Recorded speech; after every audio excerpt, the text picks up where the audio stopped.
வணக்கம். ராம்நாத் கிச்சனில் உங்களை எல்லாம் சந்தித்ததில் ரொம்ப சந்தோஷம்.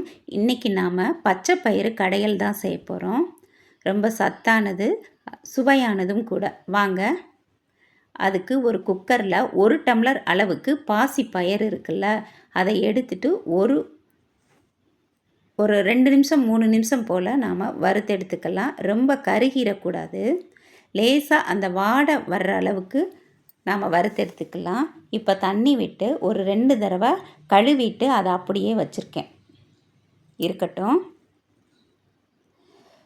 இப்போது அந்த குக்கரில் 4 சின்ன வெங்காயம், 4-5 வெள்ளைப்பூண்டு பல், இந்த பயருக்கு தேவையான அளவு உப்பு,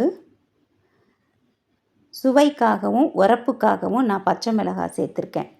கூடவே மஞ்சள் பொடி கொஞ்சமாக 1/2 ஸ்பூன் மஞ்சள் பொடி, ஒரு தக்காளியை கட் பண்ணிவிட்டு அதையும் நான் சேர்த்துக்கிறேன்.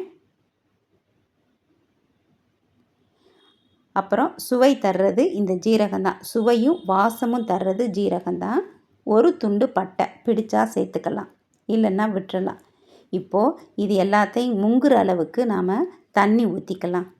ஒரு கரண்டி வச்சு நல்லா கலக்கிட்டு அது முங்குற அளவுக்கு தண்ணி விட்டுட்டு குக்கருக்கு ஏற்ற மாதிரி விசில் வச்சுக்கணும். 5 அல்லது 6 விசில் அந்தந்த குக்கரை பொறுத்து இருக்குது. இப்போது நல்லா வெந்து வரட்டும்.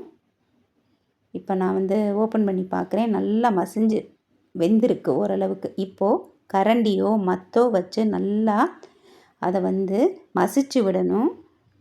அந்த தக்காளி, வெங்காயம், அந்த பச்சை மிளகா எல்லாமே நல்லா கடைஞ்சிடணும். கொஞ்சம் அழுத்தி கடைஞ்சோம்னா இந்த மாதிரி வந்துடும். தேவைன்னா கொஞ்சம் தண்ணி ஊற்றிக்கலாம்.